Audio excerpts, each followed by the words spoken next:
आज मैं आपको वर्ण व्यवस्था के विषय में बतलाने जा रही हूँ।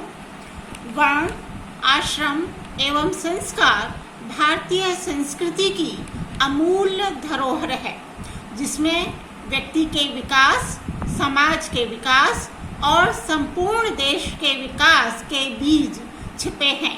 एक ओर तो यह व्यवस्था जीवन के नैतिक कर्तव्यों का संदेश देती है और दूसरी ओर सामाजिक संगठन एवं समृद्धि की स्थापना करती है।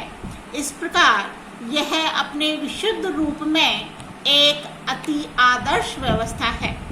वैदिक युग में वर्ण व्यवस्था कर्म पर आधारित थी।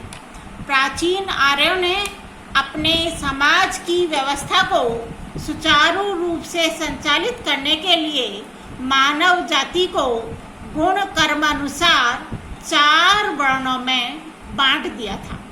पहला वर्ण है ब्राह्मण। ब्राह्मण मानव समाज रूपी शरीर का मुख्य स्थानीय है। उसका कर्तव्य था कि वह ज्ञान के द्वारा समाज या राष्ट्र की सेवा करे। भगवत गीता में ब्राह्मण के कर्तव्य इस प्रकार निश्चित किए गए हैं। शमो दमस्तपः शौचम शांतिरार्जवमेव च ज्ञानम विज्ञानम आस्तिक्यम ब्रह्म कर्म स्वभावजम। अर्थात शम का अर्थ है मन से भी दुष्कर्म की अभिलाषा न करना।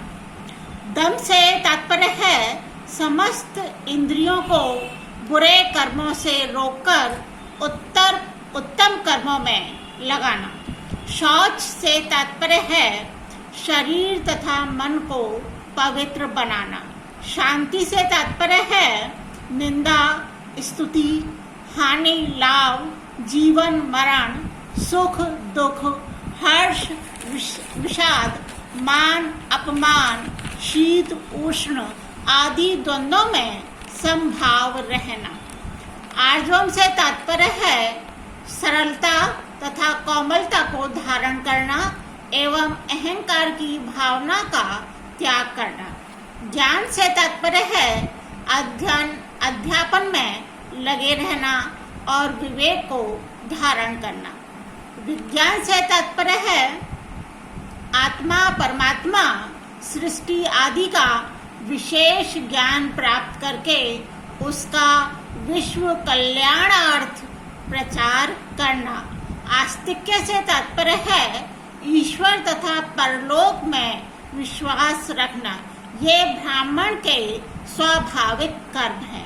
यदि कोई ब्राह्मण व्यक्ति इन कर्मों को नहीं करता है तो वह ब्राह्मणत्व से पतित माना जाएगा। मनुस्मृति में ब्राह्मण के कर्मों का विभाजन इस प्रकार किया गया है। अध्यापनम अध्ययनम यजनम याजनम तथा दानम प्रतिग्रहिश्चैव ब्राह्मणानाम कल्पयत्। अध्यापन से तात्पर्य है पढ़ाना। अध्ययन अर्थात पढ़ना।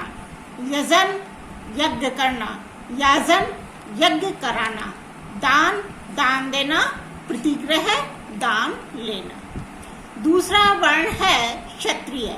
क्षत्रिय वर्ण का प्रधान कर्म प्रजा की रक्षा करना था। राष्ट्र की समृद्धि तथा सुख का उत्तरदायित्व प्रधानतया क्षत्रिय वर्ण का ही कर्तव्य माना जाता था। क्षत्रिय में शौर्य, तेज, धैर्य तथा वीरता का होना अनिवार्य था। मनुस्मृतिकार ने क्षत्रिय के कर्तव्यों का इस प्रकार वर्णन किया है।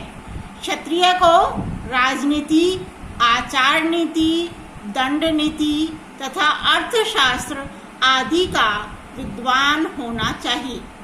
समाज की मर्यादाओं की रक्षा करने के लिए विविध उत्पातों से प्रजा को बचाना और अपराध करने वालों को दंड देना क्षत्रिय का प्रधान कर्तव्य माना जाता था। तीसरा वर्ण है वैश्य।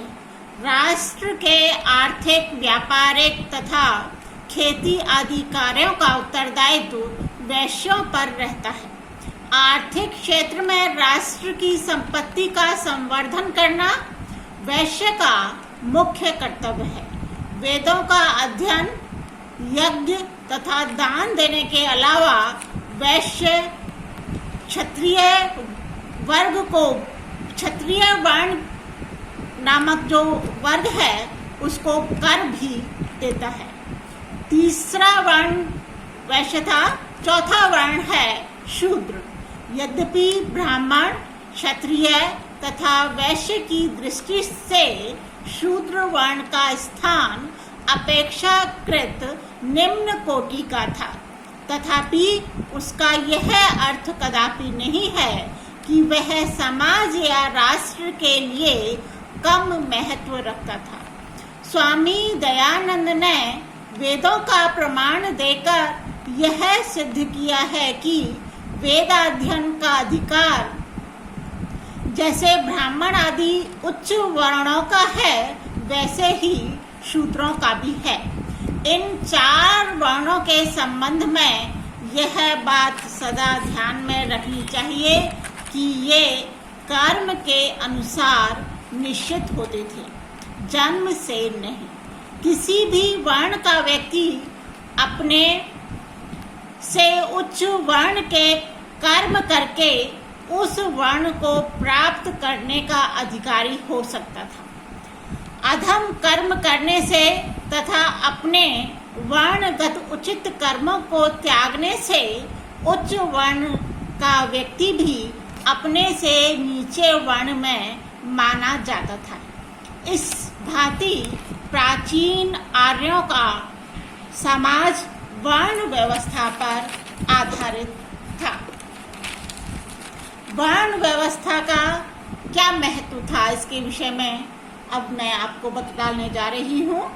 वर्ण व्यवस्था हिंदू समाज की आधारशिला है। वर्ण व्यवस्था अनेक संघर्षों और क्रांतियों से गुजरकर सहस्रों वर्षों से आज तक जीवित है तथा हिंदू समाज को जीवित रखे हुए है। विश्व की अनेक सभ्यताएं काल कवलित हो गईं, किंतु हिंदू संस्कृति जीवित है। उसका श्रेय वर्ण व्यवस्था को ही है। चाहे राजनीतिक दृष्टि से भारत एक संगठित सूत्र में ना बंध सका हो, किंतु सामाजिक तथा सांस्कृतिक दृष्टि से भारत एक संगठित समाज बन गया। आर्यों ने श्रेणीबद्ध जातियों का संगठन कर हर नस्ल और हर स्तर की सभ्यता वाले लोगों को हिंदू समाज का अंग बनने का अवसर दिया। अपनी समान सभ्यता तथा रहन सहन के लोगों के साथ वे संगठित रहे और बृहत हिंदू समाज का अंग बने रहे। इससे जातियों की संख्या तो बढ़ी, किंतु समन्वयकारी दृष्टि के कारण उग्र व अवांछनीय स्थिति उत्पन्न नहीं हुई तथा आर्य अनार्य, देशी विदेशी, भारतीय अभारतीय भेद नहीं पनप सका। वर्ण व्यवस्था का यह अत्यंत महत्वपूर्ण योग है। वर्ण व्यवस्था ने ही हिंदू संस्कृति की रक्षा की है। सजातीय विवाहों तथा वर्णों में धर्म की कठोरता से पालन ने रक्त की पवित्रता को बने रहने दिया, जिससे हिंदू जाति अपना अस्तित्व कायम रख सकी। वर्ण अनुसार व्यवसायों ने उद्योग धंधों की उन्नति तथा कला कौशल की उन्नति में महत्वपूर्ण योग दिया। एक विद्वान के शब्दों में वर्ण व्यवस्था ने मनुष्य को स्वार्थ त्याग का पाठ पढ़ाया, दुराचार को रोका, दरिद्रता को दूर किया तथा सामाजिक एकता का निर्माण किया।